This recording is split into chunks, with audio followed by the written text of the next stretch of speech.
Bonjour. Bon, c'est difficile de passer après un ténor du barreau, mais enfin, je vais essayer quand même de, moi aussi, vous expliquer comment le changement du monde auquel vous participez s'inscrit dans un domaine peut-être encore plus vaste que ce que vous imaginez. Et Maître Bensoussan a envisagé des aspects juridiques, je vais vous parler plutôt des aspects économiques. Nous vivons une révolution industrielle, et vous en êtes les acteurs. Quand j'étais au lycée, on parlait de la révolution industrielle. Alors maintenant, les chercheurs en distinguent trois. Espacée d'un siècle, la révolution de la fin du XVIIIe siècle, qui reposait sur les progrès de la sidérurgie, la machine à vapeur, dont le théoricien était Adam Smith, qui est toujours quelqu'un d'actualité. À la fin du XIXe siècle, seconde révolution industrielle basée sur l'électricité et le moteur à combustion interne. Et depuis une quarantaine d'années, bientôt 50, nous vivons une troisième révolution industrielle basée sur le microprocesseur, le logiciel, l'Internet, donc une révolution industrielle dont vous êtes les acteurs principaux. Cette révolution, je propose de la baptiser la révolution cyberindustrielle, et la théorie qui permet de la comprendre, on a proposé au sein de l'Institut de l'économie de l'appeler l'économie, parce que économie, ça a l'avantage de réunir les mots icône et économie. Alors ce qu'il faut voir, c'est qu'une révolution industrielle, c'est une véritable révolution et ça bouleverse tout. Le régime politique, les institutions juridiques, le régime économique, le système éducatif. Et à chaque révolution industrielle, il y a des perdants, il y a des gagnants. Il y a des pays qui vont saisir les occasions de la révolution industrielle, on va y venir, et puis il y a des pays, et je crains que la France ne soit un pays qui essaye de résister, pas vous, mais si on regarde certains débats télévisés, on voit bien qu'en France, il y a des forces qui essayent de résister des quatre fers à cette nouvelle révolution industrielle en refusant le régime politique. Les institutions juridiques, pour prendre cet exemple, Maître Bensoussan vient de vous en parler, on voit bien que le droit, par bien des aspects, pas seulement les robots, il y a aussi la propriété intellectuelle, le droit d'auteur, les brevets, tout ça, on voit bien que c'était bien adapté à la révolution industrielle précédente, mais que ça ne marche plus avec les objets logiciels dont nous sommes maintenant entourés. Alors, le problème, c'est de savoir si notre pays va savoir prendre le tournant de la révolution cyberindustrielle ou pas. Parce qu'il faut voir que les enjeux sont quand même graves. Il y a un chercheur, alors je ne sais plus s'il est américain ou anglais, Landes, qui a établi la richesse du monde depuis l'Empire romain. Alors d'après ses estimations, au XVIIIe siècle, la Chine produisait 30% de la richesse mondiale, l'Inde 20%. Après la révolution industrielle du XVIIIe siècle, ces deux pays étaient parmi les plus pauvres du monde. Est-ce que c'est ce que nous voulons? Si nous ne voulons pas que cette chose nous arrive, et nous en sommes menacés, nous devons adapter notre système éducatif, ça je pense que c'est la première priorité, c'est-à-dire introduire l'enseignement de la programmation et de l'informatique en général dans les cursus dès l'enseignement secondaire et peut-être même dès l'enseignement primaire. Il y a des gens qui font des choses déjà très bien d'initiation à la pensée informatique dans l'enseignement primaire. Nous devons adapter notre fonctionnement économique. On voit bien, on parle tout le temps du droit du travail, on voit bien est-ce que le droit du travail est adapté à la façon dont vous travaillez. Je pense que vous sentez bien que non, ça ne colle pas vraiment. Le droit du travail est fait en fonction d'une organisation très hiérarchique du travail où le chef commande et les exécutants exécutent en silence. Bon, vous voyez bien que pour l'informatique, ça ne peut pas marcher comme ça. Et puis alors les institutions politiques, etc. Alors, on a vite fait le tour des parlementaires français qui ont compris des trucs à ces choses-là. J'en connais 4. Il y a la sénatrice Catherine Morin-Desailly, et il y a les députés Laure de la Raudière et Corinne Erel. Alors elles sont dans 3 groupes parlementaires différents, comme ça il n'y a pas de jaloux politiquement. c'est des femmes, c'est pas par hasard, hein, c'est parce que comme c'est des femmes, les chefs ont dit bon, bah, c'est pas important le numérique, l'informatique, tout ça, on va laisser ça aux femmes. Non,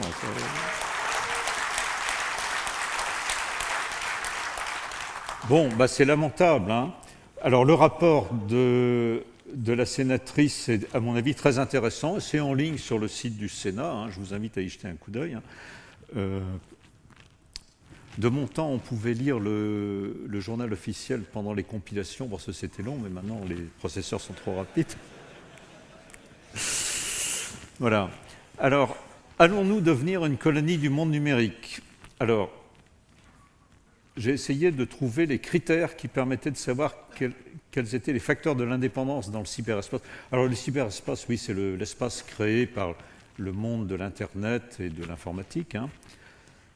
Et j'ai emprunté ces critères de l'indépendance dans le cyberespace au gouvernement chinois, qui me semble finalement des gens qui ont une assez bonne idée de ce qui va se passer et de comment il faut agir. Enfin, eux, ils font ce qu'il faut, je peux vous dire, pour ne pas être une colonie du monde numérique. Il faudrait peut-être qu'on en fasse autant.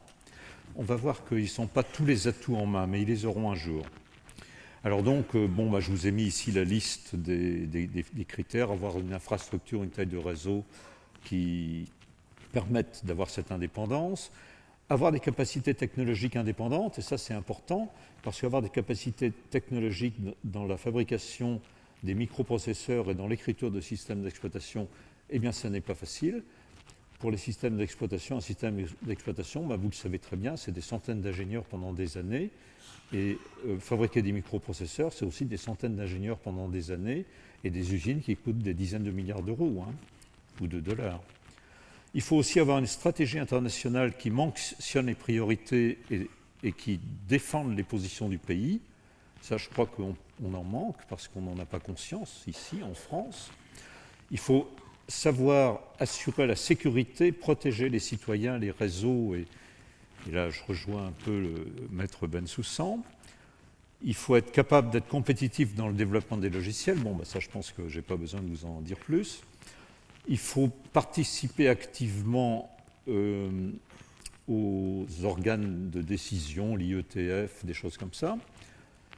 Et puis il faut, et je dirais que c'est peut-être le plus important, un effort important dans l'éducation, dans la formation, la recherche. Bon, en France, de ce point de vue-là, on est très en retard. Le pourcentage du PIB français consacré à la recherche n'arrête pas de diminuer et il est très en dessous de ce qu'il est dans les pays qui ont leur place. Alors,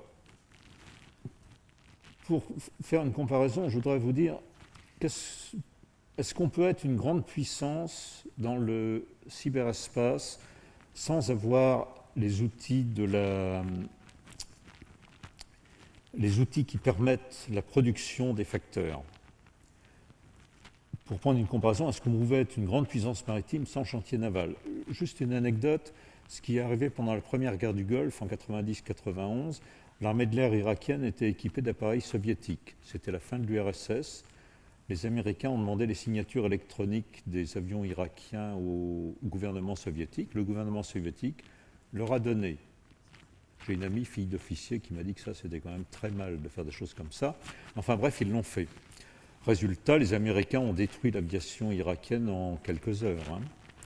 Voilà, évidemment, un pays qui a sa propre industrie aéronautique et qui fabrique lui-même ses avions n'est pas exposé à ce genre de risque. Et de la même façon, est-ce qu'on peut être une grande cyberpuissance sans industrie informatique? Bon, bah, la Russie qui s'agite beaucoup et qui se livre à des cyberattaques et des choses comme ça, n'a pas d'industrie informatique digne de ce nom. Hein. Il fabrique des antivirus, il fabrique sans doute aussi des virus, il lance des botnets. Les mauvaises langues disent que c'est les mêmes, enfin bon. Mais la Russie n'est pas une vraie cyberpuissance parce qu'elle n'a pas les moyens. Alors, ce que les hommes politiques français ignorent et que peut-être certains d'entre vous ignorent, c'est que la France a la capacité d'être une cyberpuissance. Alors, je reprends une analyse un peu en termes de filière. Hein. Si on regarde la filière qui mène du silicium au logiciel que vous développez, On peut faire un mouvement qui va comme ça de gauche à droite, mais on regarde quels sont. Alors on commence par extraire du silicium pour faire des barreaux monocristallins qui vont avoir les wafers sur lesquels on va faire les microprocesseurs, et puis ensuite on va fabriquer les appareils à fabriquer les microprocesseurs, et puis ensuite on a les usines de microélectronique, ensuite on fabrique les ordinateurs. Et donc la hauteur de la barre du graphique représente la masse de valeur ajoutée. Vous remarquez que l'ordinateur, maintenant, c'est plus rien. La fabrication d'un ordinateur sur les chaînes de Dell, c'est moins de 2 minutes. Un ordinateur est fabriqué en moins de 2 minutes. Ensuite, le cloud, maintenant, ça devient un domaine. Le logiciel d'application, je ne vous en parle pas. Vous voyez que les deux principaux points, c'est la microélectronique et le système d'exploitation. Alors, je vous signale que nous avons une usine de fabrication de microprocesseurs en France, elle est entre Grenoble et Chambéry. Il y a des journées portes ouvertes, c'est au mois de novembre. Si vous avez l'occasion d'y aller, je vous incite à la visiter, c'est vraiment très impressionnant. Voilà, alors, pour voir où est la valeur ajoutée, je vous ai mis ici pour mémoire, les chiffres d'affaires, les effectifs, le pourcentage de recherche-développement de certains industriels. Je vous invite à regarder la ligne Intel et la ligne Dell. C'est des entreprises à peu près de la même taille, 55 milliards de chiffre d'affaires, de dollars de chiffre d'affaires, à peu près les mêmes effectifs, à peu près 100 000 salariés. Et vous voyez que Intel, le pourcentage de sa R&D par rapport au chiffre d'affaires, c'est 20%. Dell, c'est 1%. Bon, tout est dit, je dirais. Dell, c'est une entreprise, c'est peut-être bien d'être actionnaire de Dell, mais ce n'est pas Dell qui crée la valeur. C'est plutôt Intel. Et puis vous voyez, les autres lignes intéressantes à comparer, c'est Huawei tout en bas et Cisco dans le bas du tableau. On voit pendant longtemps, on disait Huawei va bientôt rattraper Cisco. Bon, on voit que maintenant c'est fini. Huawei est loin devant Cisco. Alors, pour revenir au facteur de la cyberpuissance, sur cette planche, vous avez la liste exhaustive de toutes les usines qui fabriquent des microprocesseurs à l'état de l'art, c'est-à-dire les usines de géométrie 32 nanomètres ou moins. Bon, actuellement, vous savez qu'on est en train de tester le 7 nanomètres, le 10 nanomètres entre en production. Voilà. Alors, je trouve que cette planche est très instructive. On voit les industriels qui fabriquent ces choses-là. Eh bien, 1, 2, 3, 4, 5, 6. Il y a 6 industriels qui sont en mesure de fabriquer des microprocesseurs à l'état de l'art.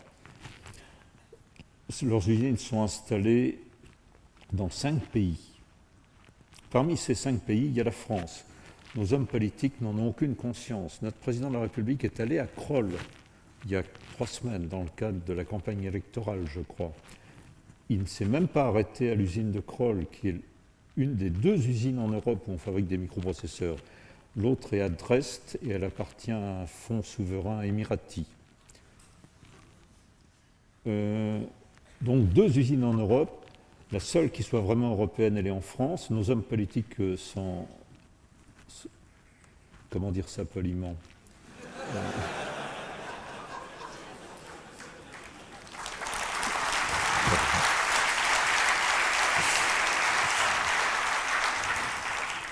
Voilà, bon, c'est vital qu'on reste là. Vous remarquez, alors ce qui est intéressant, c'est les gens qui ne sont pas là. Il n'y a pas les Chinois, parce que les Chinois n'ont pas encore la technologie pour fabriquer des... Alors, je dois avoir une photo quelque part. Voilà, alors ça, c'est cette grosse chose verticale, c'est un des objectifs qui sont à l'intérieur d'un appareil de photolithographie pour fabriquer des microprocesseurs. Et là, c'est le dispositif pour introduire les masques de photolithographie qui vont servir à faire la gravure. Bon, un objectif comme ça, il y a 3 entreprises au monde qui en fabriquent. Il y a Canon, Nikon et Zeiss, donc une entreprise européenne quand même. Un truc comme ça coûte 3 ou 4 millions d'euros, bien sûr. Bon, si vous voulez monter votre usine, il faut acheter... Alors, l'appareil qui contient ça coûte une trentaine de millions d'euros. Pour la génération 7 nanomètres, ce sera plutôt 100 millions d'euros. si vous voulez monter une chaîne de production, il faut quand même en acheter une trentaine pour commencer, hein, parce qu'il y a 30 couches dans les microprocesseurs. Vous avez une idée des investissements, vous comprenez pourquoi ça coûte 14 milliards de créer une usine comme ça, et pourquoi elle fait 40 mètres de haut. Ce n'est pas une petite industrie, c'est une industrie lourde. Alors, ce qu'il faut savoir, c'est les producteurs de matériel à fabriquer des microprocesseurs, il y en a 3 dans le monde. Et les 2 tiers du marché mondial sont détenus par un néerlandais, ASML. Personne n'en parle, hein. On remarque qu'il n'y a pas d'Américains. C'est ça qui est extraordinaire. Par contre, les logiciels de conception sont... Alors, il y a 3 entreprises qui fabriquent les vrais logiciels qui permettent de fabriquer ces affaires-là. C'est Mentor, Graphics, Synopsys, Cadence, c'est un monopole américain. Il y a aussi un monopole américain sur les FPGA. Bref, ce n'est pas à la portée du premier venu. Alors, la croissance, on voit que Intel stagne. ARM, pour moi, ARM, c'est l'avenir. C'est les gens qui fabriquent les microprocesseurs, vous le savez, qui sont dans nos téléphones portables.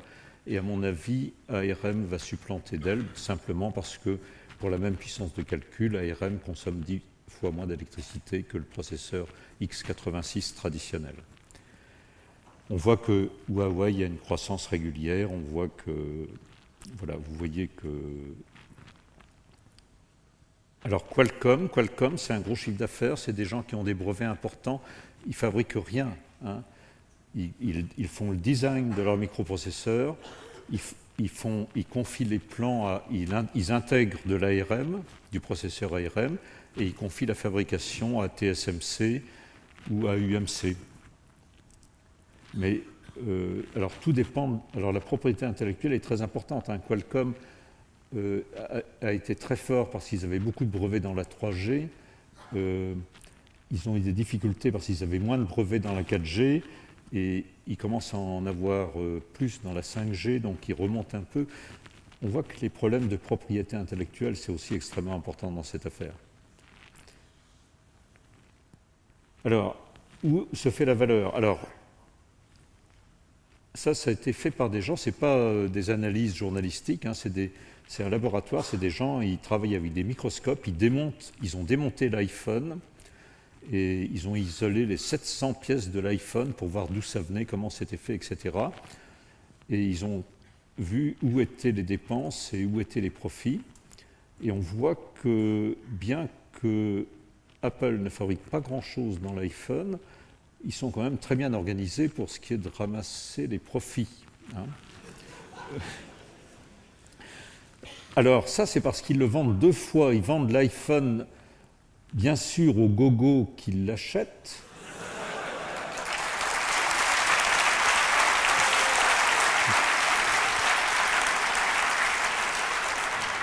Mais ils vendent aussi l'iPhone à Orange ou à SFR qui a le droit de le vendre, hein. Donc il y a un double profit à cette occasion.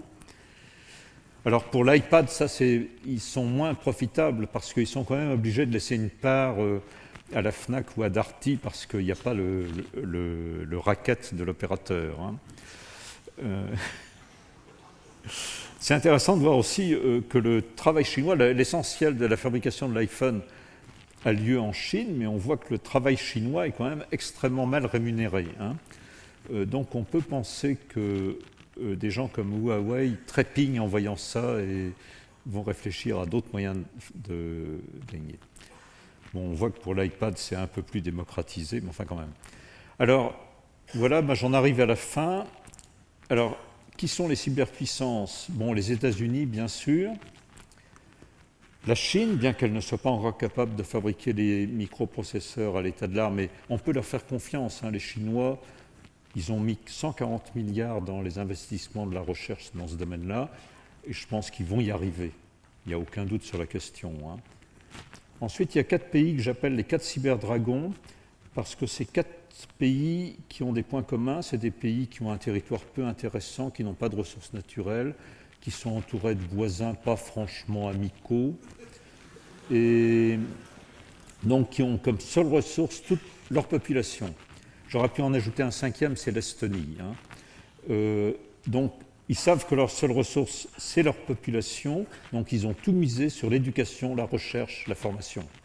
Et ils s'en sortent. Je peux vous dire que la Corée du Sud, ça n'est pas une petite puissance dans le cyberespace. Alors les déserteurs, j'ai mis l'Union européenne et le Japon, parce que c'est des pays qui ont toutes les capacités de l'Europe. Non seulement c'est le premier marché mondial, mais c'est aussi le premier stock mondial de matières grises. C'est des capacités industrielles absolument extraordinaires. Je vous ai montré les entreprises néerlandaises, allemandes, françaises, italiennes, etc.